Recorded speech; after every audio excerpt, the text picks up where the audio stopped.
Welcome to another edition of Out There with the Big Fella. Today's show gonna be very interesting, y'all. I have I'm gonna say he's a friend, a good friend, but a true conscientious person in the community who's been around for a long time, former police officer. Now he's doing some work with the Circuit Attorney of the city of St. Louis. And there's a big controversy going on. The controversy is going on about police officers in the unmarked vehicle. I don't know what they say unmarked, because when I saw the truck, it says police on the side. So I don't know what they mean by unmarked. But unmarked vehicle, supposedly a gentleman walking down the street and go carjack the police officers. I have no idea. But guess what? I have somebody here who's from Kim Gardner's office, who do understand and really got the inside, I guess, the take on what's going on. I'm going to bring in my man, Redditt Hudson. What's up, Redditt? Always good to see you, Same man. here, man. Always good to see you. Anytime I get to hang out with former big ballers like this, I'm doing something, man. I'm doing something. Well, hey, man, let's talk about it, man. First of all, let everybody know, some of the people who may not know who you are, your background. Yeah, so we're just comfortably talking on the couch with the big fella. Yeah. Just let me know your background. Interestingly enough, man, one of the things I definitely want them to know is I am a former St. Louis Metropolitan Police officer. I was a police officer on this very department that we are going to discuss today.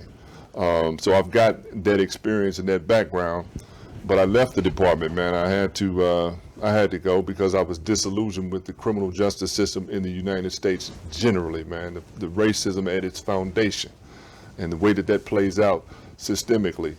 Relative to mass incarceration, relative to who gets locked up for what and all these things. So I left the department, man, and I went to a number of organizations. I was working for the ACLU, the American Civil Liberties Union, for a time as a racial justice associate. Went to the national staff of the NACP for 4 years as a regional field organizer, man. I had 10 states, and I'm back in St. Louis where I have landed at the Circuit Attorney's office, Circuit Attorney Kim Gardner. In her diversion and alternative prosecution work, which is remarkable work that she initiated in this city to address some of the issues that she said she was going to address. When she ran for that office, she was very clear. This is one of the things I'm going to address, the systemic racism involved in criminal justice in this city and writ large nationally.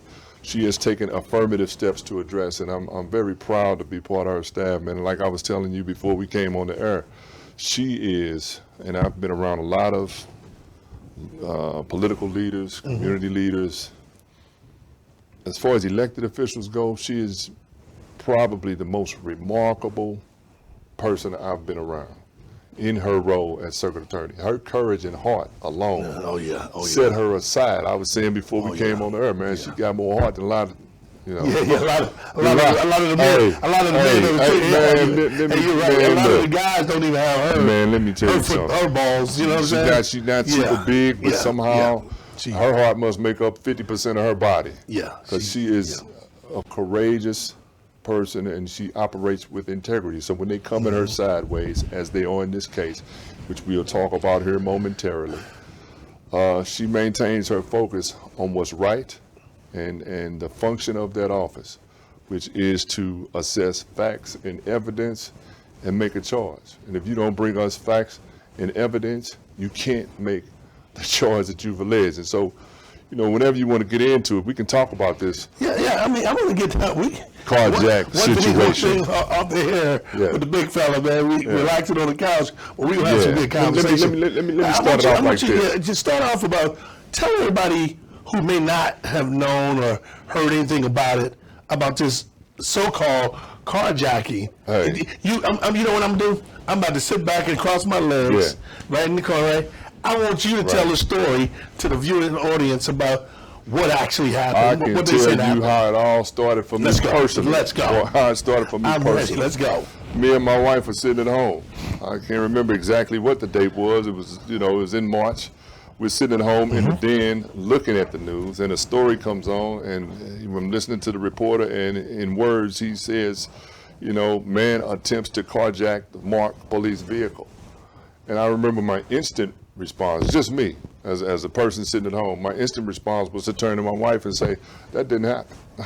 I don't know what happened, but that didn't happen. So you're telling me when you saw it on the news, yeah, I was in disbelief. You was immediately turned to your wife. Right, and said that I don't think that happened. Not even knowing the circumstances. Not even knowing anything. Not even knowing anything. Now, having said that, I also said to her that doesn't mean it didn't happen. Right. But my gut is like, wow, that would really be something. That would be newsworthy, and that would be national news as it became, after the fact of the allegation. It became national news. We didn't know. So now I come in, and the responsibility of the office at some point is going to be to look at the facts of the allegation, because if it's something that did happen, that's a very serious crime, isn't it? That's something.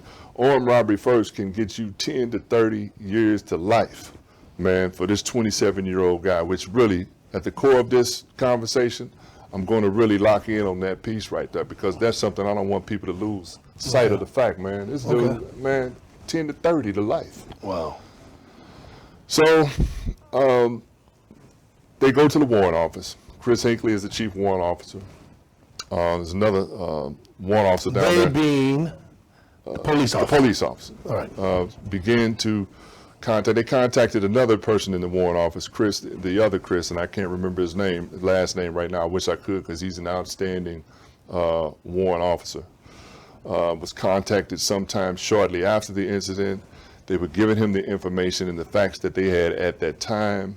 He assessed what they were telling him, and I believe he told them, well, I'm not going with armed robbery first, based on those facts. We may look at potentially a flourishing, displaying of the weapon in an angry manner or something, but even that would require further investigation. We need to get some more information. Maybe we'll show that. Meanwhile, what we didn't know at the time, but what we learned after the fact, because of body-worn camera and other, sources of information, we see that while all of this is going on, you got those officers who were involved in the incident back at the report room.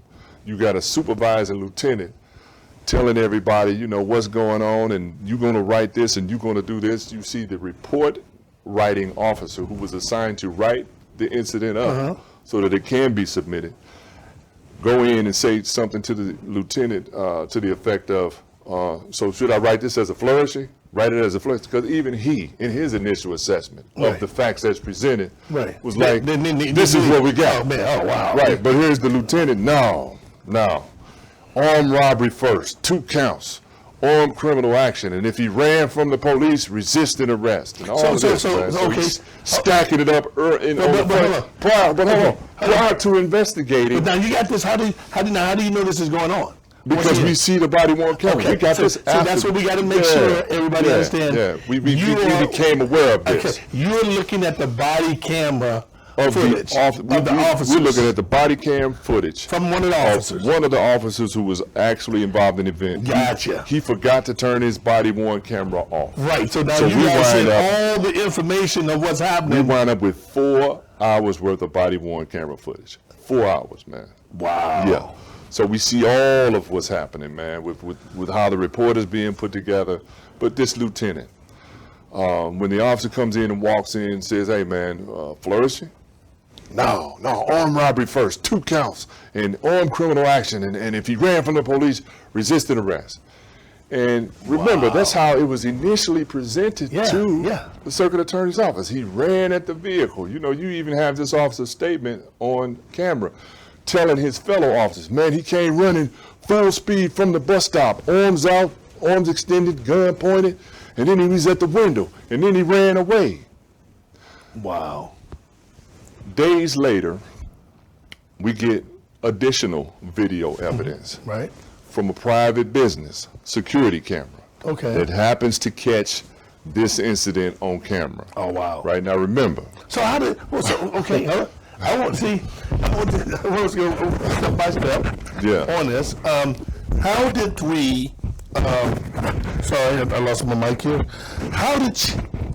What made you guys go to the business and get it when you got a body camera? Were you able to get the body camera footage from the police department? Eventually, yeah. Okay. We got it. Prior to then, what made you guys go to the business and get it? that's part of standard procedure. In our office, we do thorough and methodical work, man. We collect as many and all the information, relevant facts and evidence that we need to make a correct decision about charging someone and taking away their liberty. We need all the facts. We knew that more facts could be available based on what they didn't present. As a matter of fact, our chief warrant officer or the officers in the warrant office had asked them on more than one occasion to go get that specific video themselves. From the business. From the business. And that business happened to be like a Rosalind Perina. Nestle Perina. Yeah. Nestle Perina's camera. Yeah. And so they told them, look, man, we think that camera, based on what we can see from other cameras, Google Earth and all that, probably has evidence that you need. Go get it, go get it, go get it. They never went and got it. So you guys are telling them to go get it? Yes. They don't want to go get it. And we're talking about the police department. Right. They don't want to go get it, but now the Circuit Attorney's office, Kim Gardner's office, says, okay, we'll go get it. Because we need it. To make sure and it's methodical, a real you have to have case. all the information and facts that you can have relevant to it. So we get the video. Now remember, on the body worn, you have this officer saying, man, they ran at me from the bus stop. He ran at us from the bus stop, full speed, arms out, gun was out. Then he, hit the window with the gun, and then he ran away. We see the Nestle Perina footage, man, and what we see is the subject walking down the street. Okay. Walking, man. He walks, and at some point, he enters the street as if to cross the street.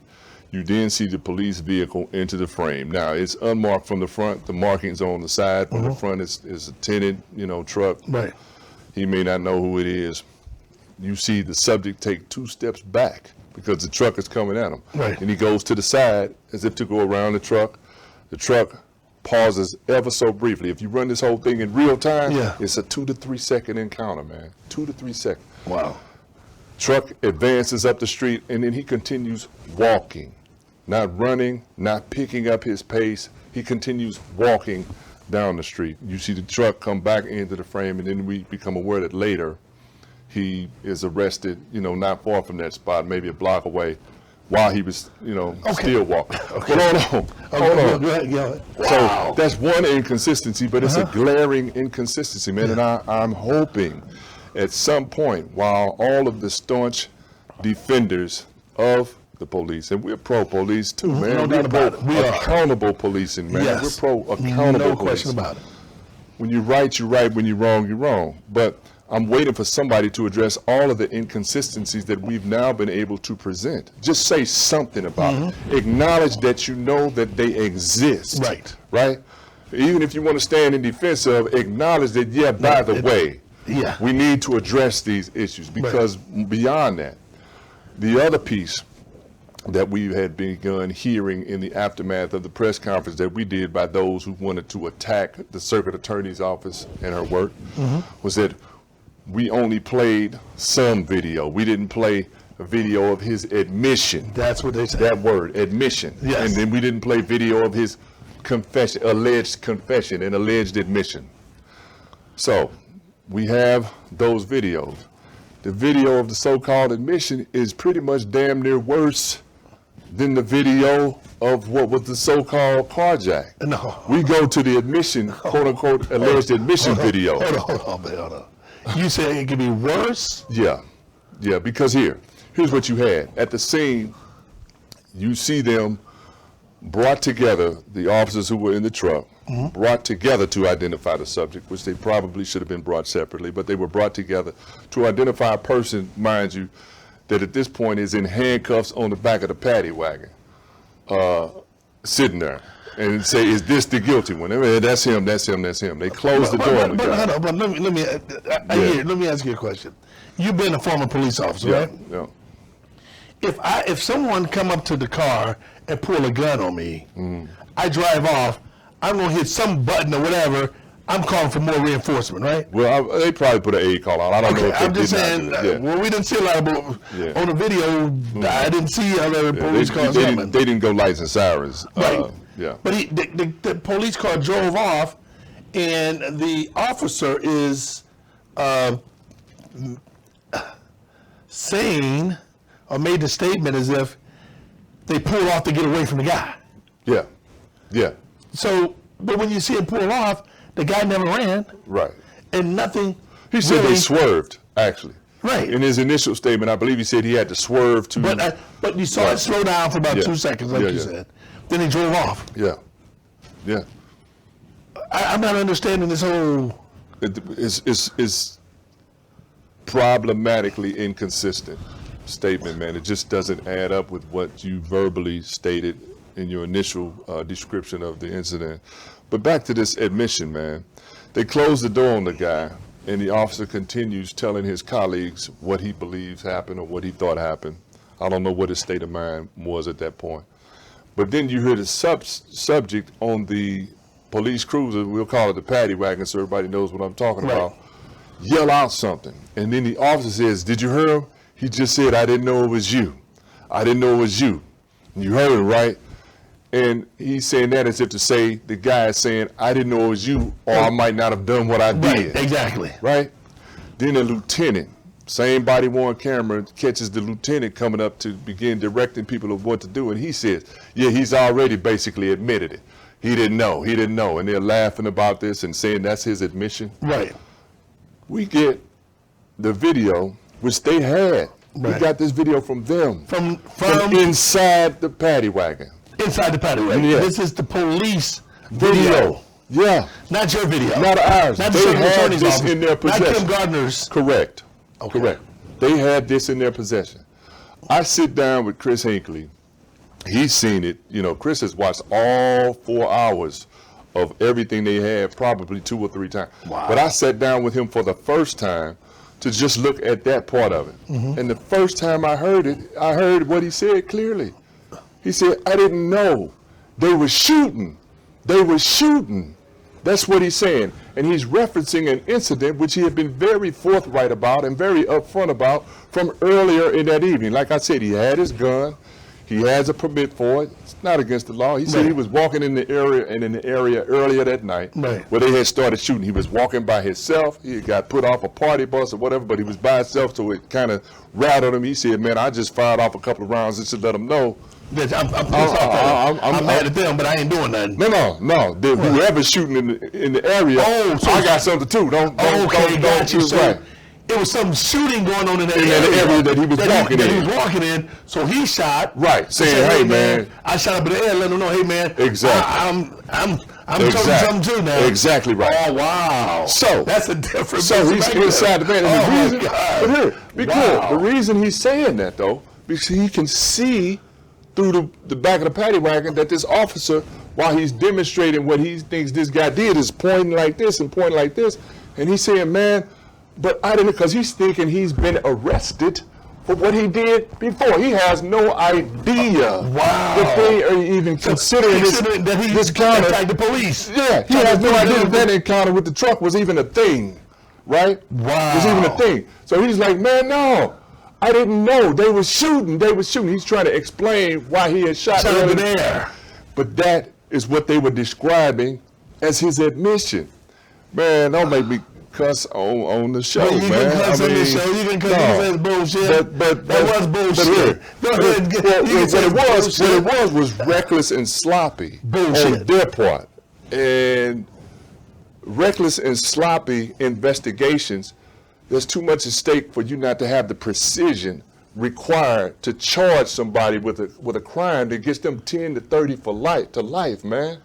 And you got a simple ass error like that.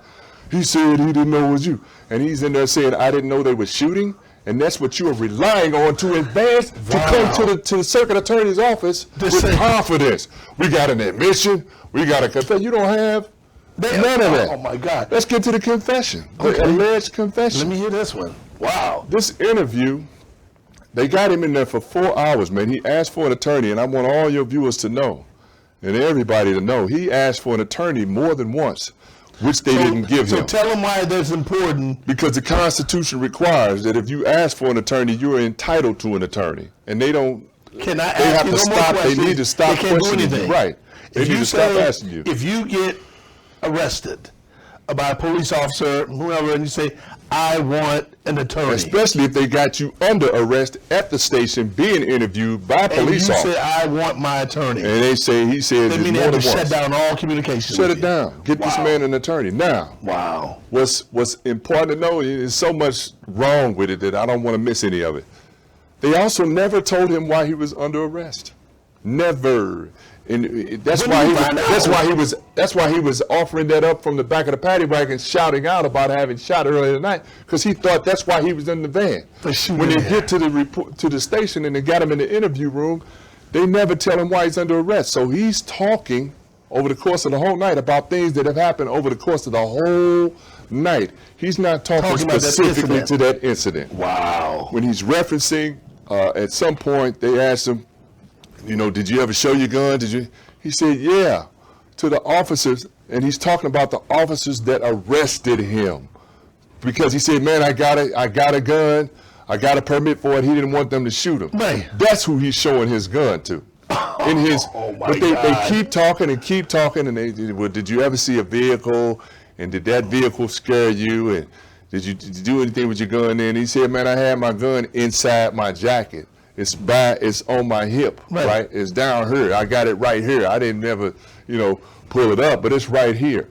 Mind you, this encounter is 2 or 3 seconds in total, right? And he never breaks stride. He's walking, as opposed to the initial version of events that was presented that was just wildly at odds. It just don't match, man. It don't add up. And again, these inconsistencies need to be addressed. If you're going to continue to attack the circuit attorney and the integrity of her office, then damn it, you need to acknowledge that that we know that this shit is inconsistent. Right.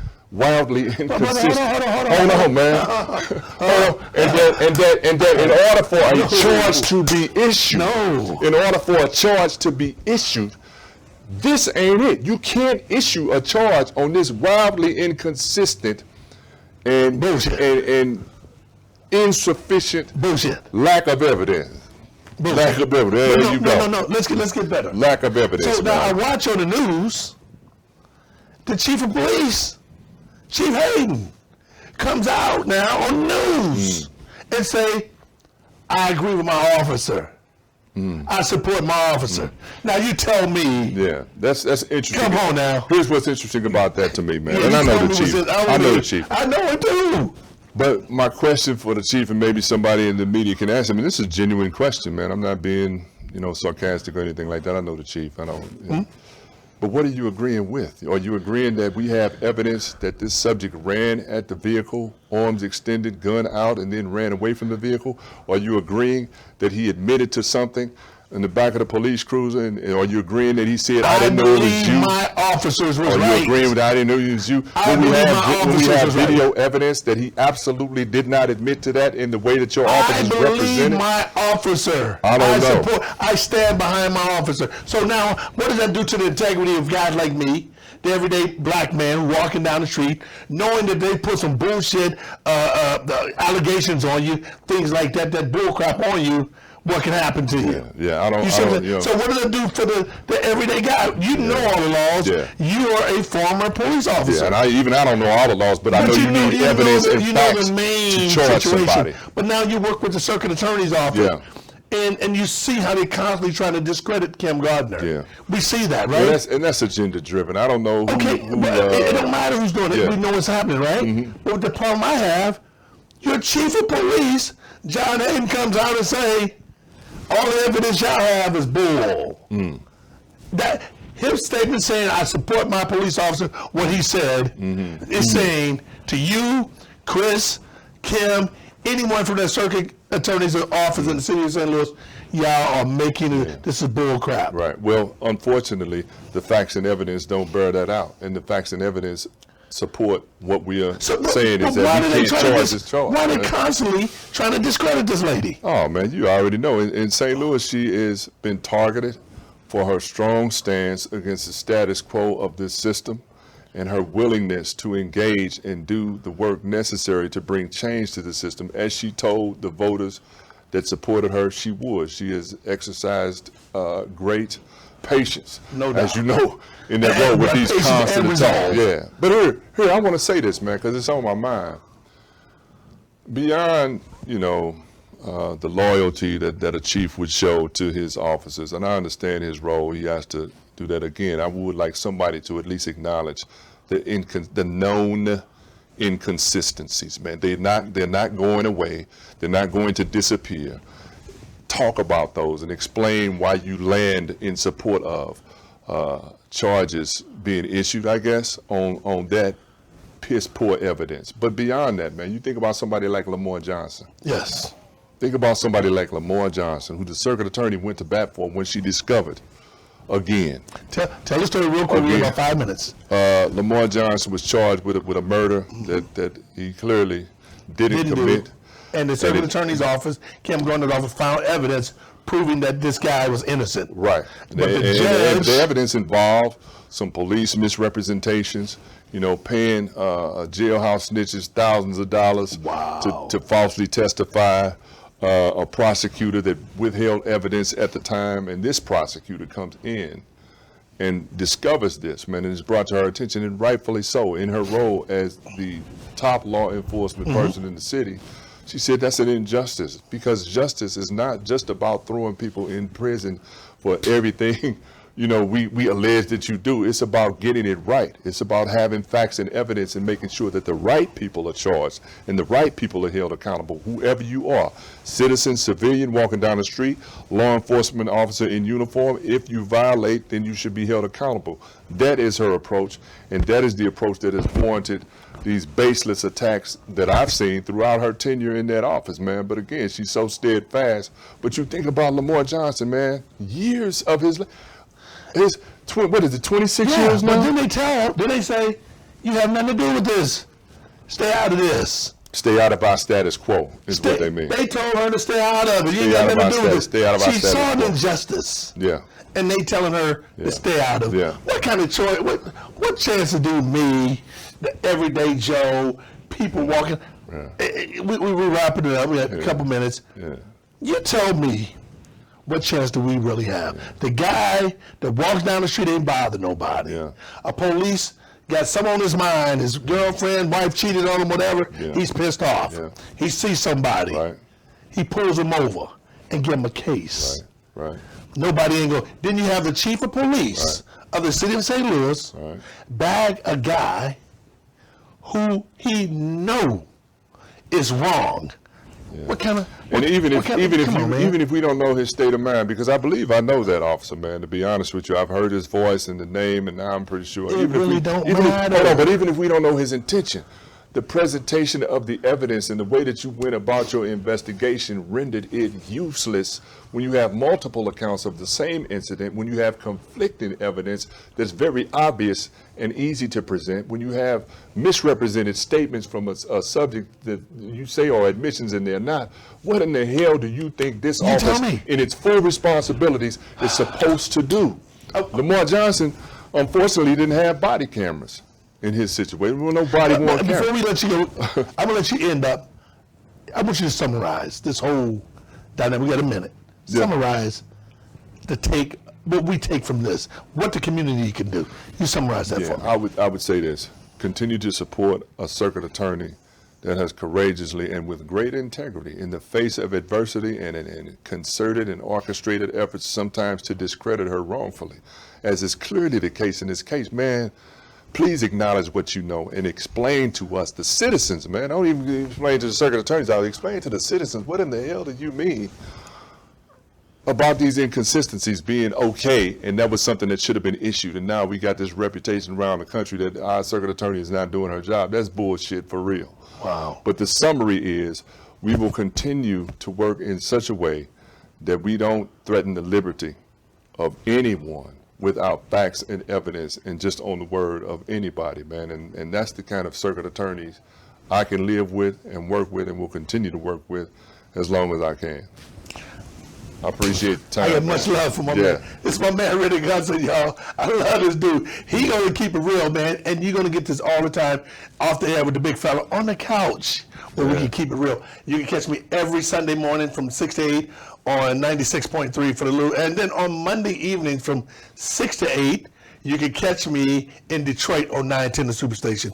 For my man Ed, our producer and the executive producer Ed, Redditt Hudson, thank you, man. The big fella. Appreciate you, man. We out. We'll see you next time. All right now. Good dude, man. Good dude, Right, dude. bro.